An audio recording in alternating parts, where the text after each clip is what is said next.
Alex Adams, we made it back in. How are you, sir? Doing well. Glad to be back. Yeah. Happy New Year. Thank you. You too. How was it?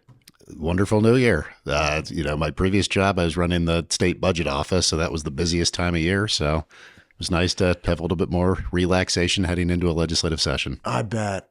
Well, thank you for making the time. And again, you are the director of health and welfare for the state of Idaho, formerly, again, with the budget office. And health and welfare is in charge of a lot of different things. But one thing that you spearheaded right out of the blocks was emphasizing the need for better, more robust, more streamlined, more successful foster system within the state of Idaho. Idaho in particular has taken a really strong stance, which is awesome, on like, hey, we want more kids, right? Like Idaho has moved away, has very strict reproductive rights. And again, that's not a conversation that we're having today, but that is what it is. And the question always comes with that. Okay, well, if you're preventing people from terminating pregnancies, what are you going to do with all the kids? And part of it is like, okay, let's absorb the kids. Let's take care of the kids. There was a clip, you and I chatted about this in our first interview, but there was a clip that actually I saw from Governor Little emphasizing, hey, look, we are giving a specific amount of time off for foster families, right? We're going to do paid time off. I believe it's 8 weeks, and you can correct me on that. That's correct. But if you want to become a foster parent, if we were to have a kid, if my wife and I spontaneously, like she's pregnant, she delivered all of a sudden, if I had a real job, I would obviously have the opportunity to have paid time off to take care of that with parental and maternal leave. And we're offering a version of that for foster families, correct? That's correct. Great. So, when I took this job, so I started in June, Governor Little issued an executive order that week outlining areas for us to improve the foster care system, specifically in child welfare generally. Governor's executive order stemmed from some of the oversight that we had seen from the legislature in recent years. There had been a legislative oversight committee, and then the Office of Performance Evaluation had several reports outlining areas of both concern and opportunity. So one of the things the governor asked us to do is increase the number of foster families. We need to get the ratio of foster families to foster kids up. When I started in June, it was 0.74. That meant we had 74 families for every 100 kids coming into the system. And when you don't have beds for those kids in family homes, you have to put them in less desirable group home settings where it doesn't replicate a traditional family environment. So when we talked about what are ways you can recruit new foster families, there's many things we've done. Hopefully you've seen some of our enhanced promotion efforts. Hopefully you've seen some of what we've done with deregulating and cutting some of the red tape that was preventing foster families from quickly getting through the door if they were otherwise suitable families. But one of the more creative ones we've done, and I think we might be the first state to have done this, is Governor Little did announce paid family leave. So similar to when you have birth or adopt a child, when a foster kid is placed with you, there is a need for bonding. There is a need to stabilize that situation. And there's also lots of doctor's visits or caseworker visits or visits with the biological parents that foster families are pressed into service on. And the more we can give them time to do that and build that relationship with the foster child, the better it benefits the foster child as well as that parent. So state let out, did 8 weeks of paid family leave. When the governor announced that, he encouraged all private sector businesses to do that. And what's been amazing to me is we saw a pretty strong response from the private sector. We had large companies like Blue Cross of Idaho, St. Luke's, Western States Equipment say, we're going to be part of that as well. And we're going to offer paid family leave to foster families who work for us. We've also seen small businesses, an insurance company up in North Idaho, Redmond Insurance, join. So there's kind of been this discussion that the governor's set off with paid family leave that the private sector has responded to, and it's helped drive that conversation throughout those companies about fostering and what role individuals can play in helping with some of these issues. Oh, man, that's awesome. A question for you: there are problems around the initial. There was an act put in place, it's my understanding, that required that you have parental consent for medical treatment, which makes perfect sense, right? Like that's no problem. But within the cracks or the fringes of the situation, say you have like an emergency foster care situation where a child gets placed with somebody and they need to, like you're saying, hey, look, we got to go see a doctor, we got to go see a caseworker. It was my understanding that at some point last year there was a conflict because we had foster families attempting that were not quote unquote legal guardians yet that were attempting to take kids to foster kids that were with them, not, inappropriately, but were with the foster parents, taking them to obviously get medical care. And they're like, well, we have this consent form. We can't treat this kid. Was that resolved, or is there a plan to address that? So we've worked with the courts to address that. So when there's shelter care hearings, we address that as part of the court order.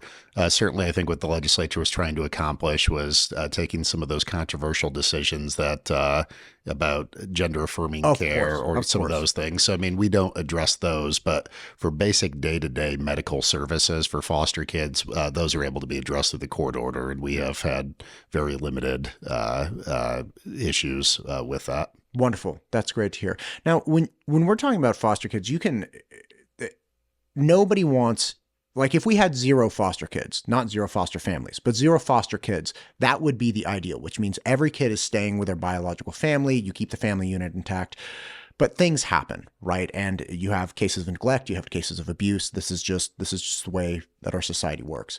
Taking that into account, your department has ushered in an actual decrease in the number of foster children in the state of Idaho. How is that happening? Yeah, so there's, this dates back to the 19th century. There's this whole philosophy of, if you come to a cliff, you can either build a fence at the top of the cliff and prevent people from coming in, and you can put your time, energy, and resources into that fence, or you can spend all of your time and energy saving people who fell off that cliff. And the fence at the top of the cliff is less expensive than the ambulances and the lifeguards at the bottom of the cliff. So with that philosophy, we have talked about prevention. And a lot of our mantra internally is we need to flip the script. Right now, when a child comes into the custody of the department, 85% of them are placed in foster care. That means they're removed from their home and they're placed with a non-relative or a relative caretaker who is not their biological parents. And we want to flip that. I want 85% of kids in prevention cases where they're able to stay in their home with their biological parents, but the department provides interventions to help them remain safely in that home. That might be connecting the parents with anger management classes. That might be connecting the parents with substance use disorder treatment. That might be connecting them to other resources that stabilize their situation. What we're seeing is only about 15%, and I say only knowing it's a horrific stat, but 15% of kids who come into foster care, it was for abuse. Abuse cases merit removal from family. It merits removal in many instances and placement in a safer situation. But 85% of our cases are neglect cases where they could potentially be treated in their home. So what we did is we worked with the governor's office throughout this fall, and we calibrated a budget request to double down or triple down on this prevention philosophy, because as you said, what we're doing is working. I said earlier, when I started, we had 74 foster families for every 100 kids. As of this morning, before I walked over here, we're at 94 foster families per 100 kids. Why did we get it from 74 to 94? Because two trends. The number of foster families is up because of things like paid family leave, cutting red tape, all those things we talked about. But that ratio is also up because you also push down on the denominator. You get the number of foster kids coming into the system down, and that pushes your ratio up, and you get them down by keeping those that can be safely cared for in their home, keeping them in their home. We liken it to the Iron Curtain. Crossing that Iron Curtain into foster care, you're inflicting trauma on both the child and the biological parents that will never be undone. Crossing that Iron Curtain has to have a case that merits it, a sexual or physical abuse case where it is not safe to keep that child in that home.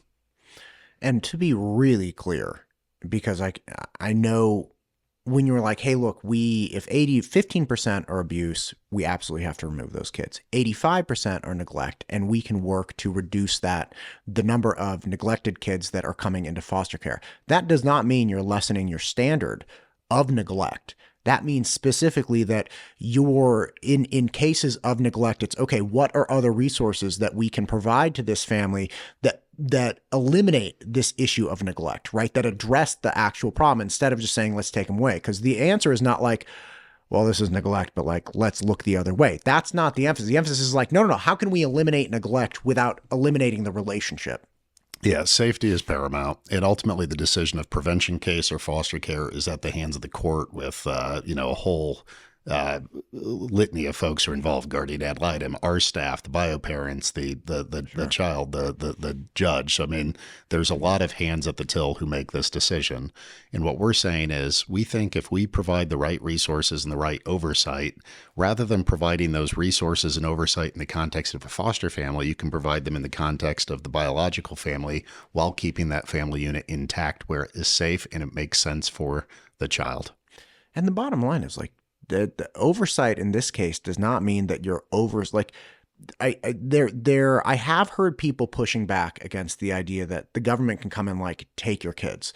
But at the same time, just like we have an obligation to keep people safe walking down the street, right? Like we have if the state finds out, if the law enforcement finds out that there's neglect or abuse, like we have an obligation to the kid.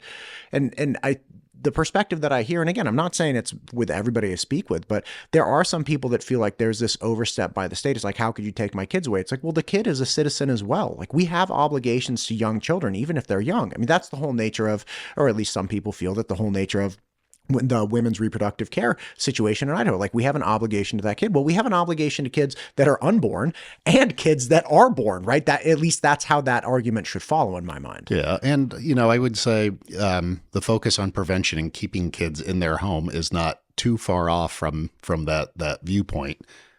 For kids to end up in the custody of the department, it requires a court order.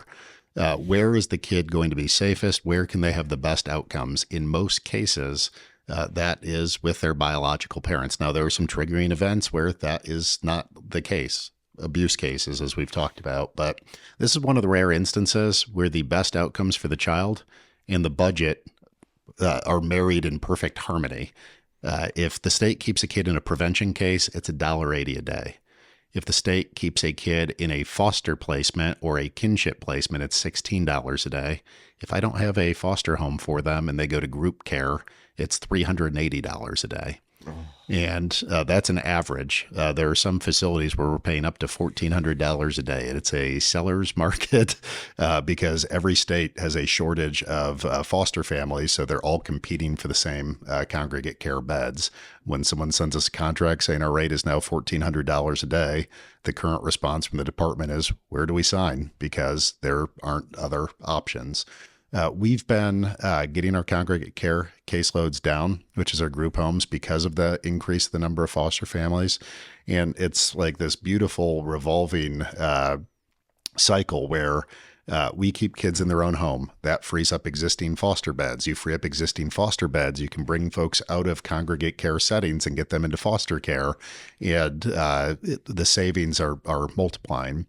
When I started in June, the estimate for this budget year was because of how many kids we had, how few families we had, and how many people we had in congregate care, we were over budget by $24 million.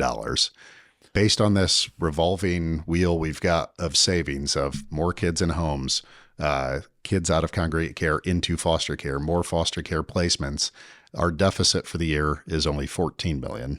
Now, I'm stopping short of patting myself on the back because we still have a deficit. I'm still going to the legislature next Monday to present a supplemental request for $14 million, but it shows that it's generally moving in the right direction. And a lot of our message to the legislature is, let's put our resources into the fence at that top of the cliff. Let's not keep putting our resources into the ambulances at the bottom of the cliff. And the governor put forward a $9.6 million budget recommendation for child welfare that we think will continue that wheel turning and will bend this cost curve, hopefully permanently. So if I may ask, like, first off, as you're going through this, like, wow, you really did work in the budget. Like, this is one of those things where not only is it an important thing just for our society and community, but it's a tremendous savings if the state can help people keep their kids, right? And again, not only is it the right thing, but it's a huge savings. Okay, nobody likes spending taxpayer dollars, right? Nobody likes being taxed, and nobody likes those dollars being spent needlessly. social programs are consistently one of those things where people are like, hey, people should take care of themselves, and that's the sentiment that I completely understand. But with things like this, the return on every dollar spent on prevention, it sounds like if it's literally like $1 of prevention could equate to a $1,400, actual reaction if we don't do it. Am I getting these numbers right? You're like, hey, look, it's roughly $1 to help with ad prevention and keep a kid in their house versus you go all the way down the line to communal care or congregate care, and it's like $1,400 a day. That's an astronomical return. Yeah. And some, again, investing is a very tricky thing when you're dealing with tax dollars, but this is an investment, like the $1 investment instead of the response. That's got to be like the greatest ROI in like local government. So I'd been in the budget shop long enough to know budget directors often get jaded. And one of the jokes at budget director conferences is I don't have enough money to get all of the savings people are promising. So there's a lot of folks who come to you and say, hey, if you just put this money up front, you'll see it return on the back end.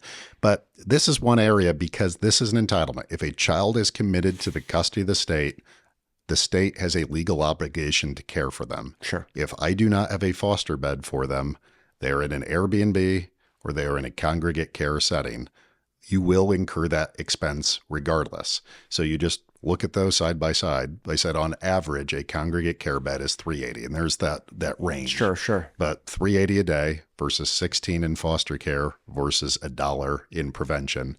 This is one where if they're committed to the custody estate, they're going to be in one of those three areas. The more I can push them to prevention, the better the outcomes. Foster care has the second best outcomes. Why does foster care have better outcomes than congregate care? Because it's replicating the family environment. The more you feel like a normal child in a normal family doing normal family things, the better outcomes you have. Now, that said, congregate care, which has worse outcomes, there is also an element of, often your highest risk folks are placed there. So when we have a juvenile sex offender, for example, they go to congregate care settings and there's treatment and other things provided to try to cure their underlying issues. So they just have greater needs on average. That's not every case, but correct. So it's unlikely that some of those higher risk cases are suitable for family placements. But what every state is grappling with is every state had kids in congregate care settings that more realistically should have been served in foster beds or in prevention cases. So you're always going to have some congregate care. Historically, we were using about 5% of our total population in congregate care. Today, it's 18%. I have too many kids there that could be better served in lower cost, better outcome settings. So that's why you're seeing us focus on prevention, getting the number of kids coming down, and recruiting, getting the number of foster homes coming up. And why I'm excited to work with this governor, as this governor's budget said, this is working. Let's double down. Let's put $9.6 million into this budget, but we're going to put it on the prevention side. This is building out our prevention team so that we can signal to the courts we have the tools, the resources, and the people to successfully oversee more people in prevention cases. Let's keep more negligence cases in prevention. So that's generally the tone of the governor's budget. The other thing it does is it bets more on foster care. So it increases the foster rates that we pay to foster families to make it more enticing. Now, I don't think anybody signs up to foster to make a bunch of money, but they certainly don't sign up to take a net loss. So governor's budget does a 5% increase in rates that we pay foster families. But what's really cool about how the governor structured this is it's more sophisticated than just a 5% across the board. Where we've historically struggled to place children in foster care is those who come in with sibling groups and those who are older. It's a little bit easier, relatively speaking, to place an infant than it is a teenager, for obvious reasons, for anyone who's had to deal with teenagers. And therefore, the higher rate would, there might be a 10%, 8% for folks willing to take on sibling groups or teenagers versus a 2% for those cute little pumpkin infants. There are sibling group, like Foster and Heart is a perfect example. And I've had Kate Wilson on, the founder of Foster and Heart, and she made that expressly because she saw a need. She took on a foster child and then realized the foster child had, it was actually a group of four, and the mom was pregnant with the fifth. And she ultimately ended up adopting all five of those kids. But she got the first kid on the first day, and then literally she tells a story. It's heartbreaking. She, gets a call. She's at work. She was working with, her religious group at the time, and she gets a call, and she goes to pick up this kid, and she's so excited. It's like she was not married, didn't have kids of her own. So she was like, this is it. Like, so excited to help this kid. And she sees this van door open and these kids start getting out. She's like, wait, which one's mine? And it turns out they were all siblings. And she, got to take this little girl home and take care of it. But the little girl was like looking out the door, like, or out the window, as her siblings went off to like these 3 or 4 different places. And so she started that home. Is there a rise or an increase of those that can take on sibling groups? So siblings, you talk about the Iron Curtain and like, look, you separate a kid from their parent. That's terrible for both. And then to add insult to injury, you separate siblings from each other. So they get fractured as well. Again, a very traumatic thing. Is there a rise or hope to be a rise in the near future in those sibling groups? Well, so as I said, sibling groups and teenagers are the hardest to place. So where the department has placed its effort into recruiting is those. There's certainly people like Kate who have done incredible work and have been willing to raise their hand and volunteer and take those on, because keeping siblings together is often in the best interest of the child. When you cross that Iron Curtain and you bring a kid into foster care, if you can maintain that connection with their siblings, that often does lessen the trauma. I'm not saying there's not trauma, but it can help lessen it because they keep those familiar bonds. One thing you mentioned about Kate is that she was working through her religious community. I think one of the things I've noticed is that who are the types of people who volunteer for and raise their hand and say, I want to be a foster family. Statistically, I've seen studies that show only about 5% of the population will ever consider fostering. And there's often an 18-month lag between when two partners start talking about it and when they fill out their paperwork. So a lot of what we're trying to do is get the conversation going in venues that are target rich environments, plant seeds, and then hope over the next 18 months some of those flowers will bloom. The faith-based community has been a huge focus of the department. So much, we actually set up an office of faith-based initiatives. Some of your listeners probably know Sage Dixon. He used to be the assistant majority leader for the House of Representatives here in Idaho. He is now the director of our office of faith-based initiatives. And a lot of his role is going church to church, recruiting. Him and I did an event out at Rock Harbor Church and talked about the pros of it and frankly the cons of it, because it's not all roses and sunshine. There are some downsides to being involved in this system, but the pros far exceed the cons, but making sure people have a pretty keen understanding of what both of those are.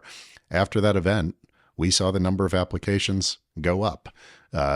People who take their faith seriously and believe in the widows and orphans teachings of Jesus know that this is an area where they can make a meaningful difference in their communities. One of the things we look at is I talked a lot about ratios. Statewide, I've got 0.94, so 94 families for every 100 foster kids coming in. But what you're seeing is there's regional differences. Where I'm doing best is up north. In North Idaho, I'm at 1.33. I have 133 families for every 100 kids coming in, because families of faith and others in that community have stepped up and raised their hand and volunteer. That doesn't mean it's easy to place kids up there. It's just relatively easier. We don't have to make those heart-wrenching calls saying, Matt, I know you and your wife signed up for a kid between 0 and 4, but I've got 2 twins who are 7. Will you take them on? The more families we have signed up, the better the placement array we have, the more likely we can tailor people's preferences with the children that are coming in and have a stable placement that will withstand the test of time. God, that's awesome. Listen, I know it's a working day. You popped in over here. Thank you to the state PTA, by the way, for helping me have this space. This is their basement office, but we tricked it out. So again, thank you very much for that. But listen, you got things to do. I appreciate it. You're doing a ton. Is there anything you'd like to hit here at the end? Well, first, kudos to Governor Little for his leadership in putting $9.6 million in this budget. Having been around the block on budgeting, that is a big ask. But as we've talked about, you can see the ROI pretty quickly based on this being a child welfare and an entitlement program. Budgeting is often an exercise in resource allocation. What's cool about the governor's budget recommendation, this is part of a broader mosaic. Even though he's got a big child welfare ask, he also has $100 million of tax relief. He's got school choice, record investments in public education, and on and on and on. So this request falls within a structurally balanced budget that has water infrastructure and fire suppression investments and all of that stuff. So we think it's well poised for success, but ultimately the success will be dependent on the legislature. The legislature these next couple of weeks is going to be reviewing budgets, putting agencies through the ringer and asking what do we expect to get from this investment, as they should be doing. That process starts for us next Monday, and look forward to conversations with our legislative partners. I will say we did get a nice show of support from the Speaker of the House. During the State of the State speech, Speaker of the House Mike Moyle invited a foster family to sit with him in his box, so that he could demonstrate his support for foster care transformation and reform. And I thought that sent a good signal about where the legislature might be this session, but don't want to take anything for granted. So certainly any of your listeners who are interested in this space, don't be shy about talking to your legislators about supporting the governor's child welfare budget recommendation. Awesome. Thank you, sir. I appreciate you. Let's do follow up in a couple weeks. I think there are a lot of things that we're going to be hitting on. I have more questions, but I know we're limited today. So let's do it again. Appreciate your time.